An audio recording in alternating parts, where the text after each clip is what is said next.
Election commission refuse کر سکتا ہے کہ جی میں کوئی ایسا ایکٹ نہیں کروں گا جو کانسٹیٹیوشن کے اگینسٹ جاتا ہو۔ چیف الیکشن کمشنر اور 4 ممبر، ان کو ہٹانے کا 2 طریقے ہیں۔ پہلا طریقہ تو یہ ہے کہ وہ اپنی مرضی سے استعفیٰ دے دے، اور دوسرا طریقہ یہ ہے تو آپ کو ریفرنس فائل کرنا ہوگا سپریم جوڈیشل کونسل کے ذریعے۔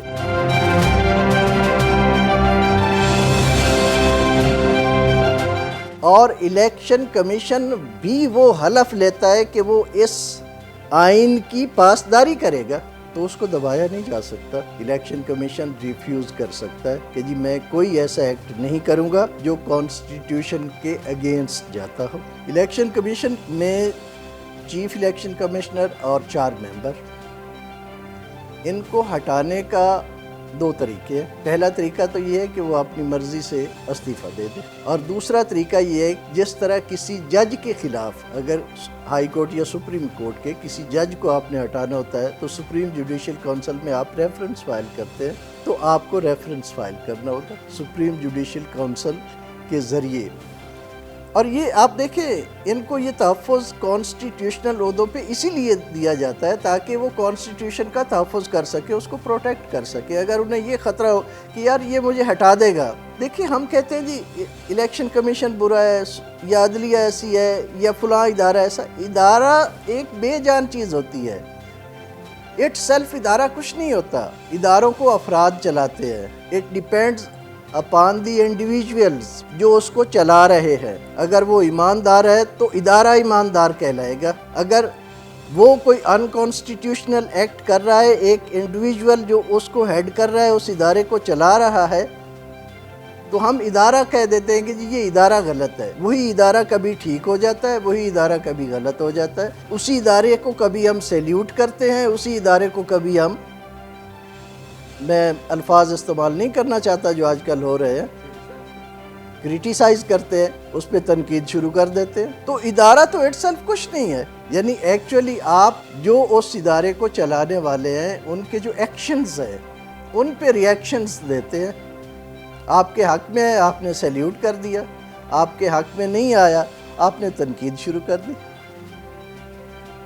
اگر ادارے کا سربراہ یہ چاہے کہ اس نے آئین کے مطابق چلنا ہے تو اس کے لیے شرط یہ ہے کہ اس کو تحفظ حاصل ہو، اور الیکشن کمیشن جو 5 افراد پر مشتمل ہے، چیف الیکشن کمشنر بطور چیئرمین اور 4 ممبر، ہر صوبے سے ایک ممبر جو ہے، ان کو یہ تحفظ حاصل ہے کہ ہاں اگر وہ اپنی مرضی سے، اللہ کو پیارا ہو جاتا ہے کوئی، وہ اللہ کی مرضی ہے، یا وہ شخص اپنی مرضی سے استعفیٰ دے دیتا ہے تو وہ چلا جائے گا، یا اگر آپ ہٹانا چاہتے ہیں تو پھر آپ اس کے اگینسٹ ریفرنس لے کے آئیں کہ جی اس نے یہ کانسٹیٹیوشنل وائیولیشنز کی ہیں، یہ ان اکارڈنس ود لا نہیں چل رہا، یہ اپنے حلف کی پاسداری نہیں کر رہا۔ وہاں پہ آپ کو سپریم جوڈیشل کونسل میں یہ ثابت کرنا ہوگا، اور پھر سپریم جوڈیشل کونسل اگر یہ سمجھتی ہے کہ ہاں he is not doing in accordance with his oath، تو پھر وہ اس کو فارغ کر سکتی ہے۔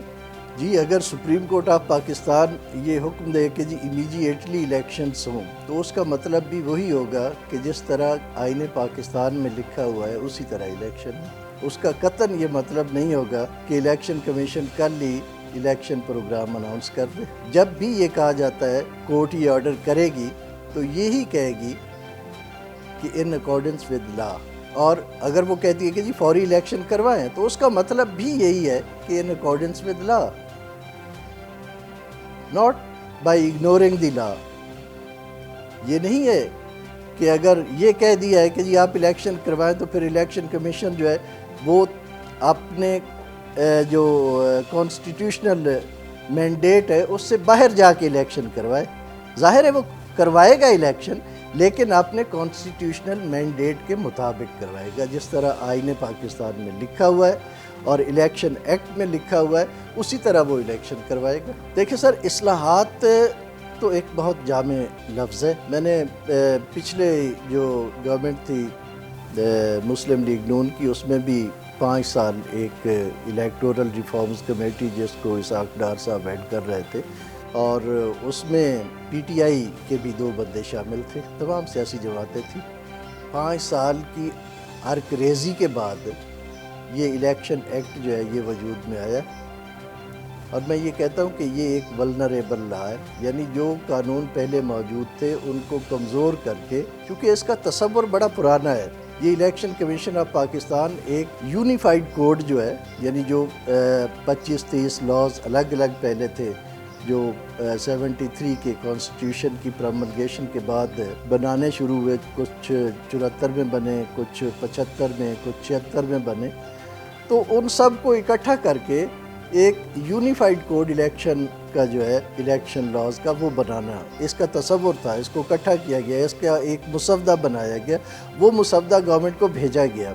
اسی مسودے کو انہوں نے اس طرح سے وہ 5 سالوں میں کیا کہ اتنا سا ایک بنا کے ایک ولنریبل لا جو ہے وہ نکال دیا۔ یہ جی ریفارمز ہو گئی۔ کیا ریفارمز ہو گئی کہ جی دیکھیں یہ 15 کتابوں کی بجائے ایک چھوٹی سی کتاب ہم نے بنا دی ہے۔ یہ ریفارمز نہیں ہوتی۔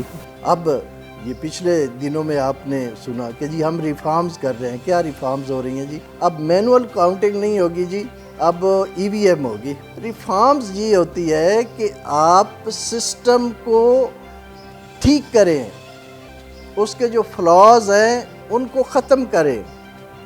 دنیا میں پرفیکٹ تو کوئی نظام نہیں ہوتا، کہیں نہ کہیں اس میں کوئی نہ کوئی لکونا، کوئی فلا، کوئی ڈیفیکٹ جو ہے وہ ہوتا ہے، لیکن کوشش یہ کی جاتی ہے کہ ایسا نظام بنایا جائے جس میں کم سے کم دخل اندازی کی گنجائش ہو۔ لیکن یہاں پہ چونکہ دخل اندازی ایک طرف سے، کینڈیڈیٹ کی طرف سے یا ایک پولیٹیکل پارٹی کی طرف سے نہیں ہوتی، یہاں تو بہت سارے لوگ جو ہیں وہ دخل اندازی کرنے والے ہوتے ہیں، بہت سارے ادارے دخل اندازی کرنے والے ہوتے ہیں۔ جب اتنی دخل اندازیاں ہو رہی ہوں تو پھر آپ سسٹم کو کیا کہیں گے؟ وہ سسٹم، اس کو پھر آپ مزید کمزور بناتے ہیں تاکہ اس کے اندر یہ طاقت ہی ریزسٹ کرنے کی نہ رہے۔ اب جس طرح آپ نے یہ کہ جی آپ فوری الیکشن کروا دیں، آپ نے کانسٹیٹیوشن میں کہا کہ جی 120 دن میں جو ہے وہ چیف الیکشن کمشنر یا ممبر کی سیٹ خالی ہوتی ہے تو وہ پر کی جائے گی، نہیں ہوتی تو کوئی بات نہیں جی۔ پھر آرٹیکل 254 کو آپ لے لیتے ہیں کہ جی اگر آئین کوئی لیمٹ لگاتا ہے کہ جی اس مقررہ وقت اس کا کوئی ٹائم فریم دیتا ہے کہ اس میں یہ کام ہونا چاہیے اور نہیں ہوتا تو وہ انلیگل نہیں ہوگا، وہ انکانسٹیٹیوشنل نہیں ہوگا، پھر آپ ادھر چلے جاتے ہیں۔ یہ آپ ہر دفعہ آئین کو وائیولیٹ کر کے، پھر میں جو کہتا ہوں نا کہ آپ نے لا جو ہے وہ ولنریبل بنا دیا۔ وہ ولنریبلٹی یہی ہوتی ہے کہ اس میں ایک گنجائش رکھ دی جاتی ہے کہ اگر میں اس کو وائیولیٹ بھی کروں تو میں محفوظ رہوں گا۔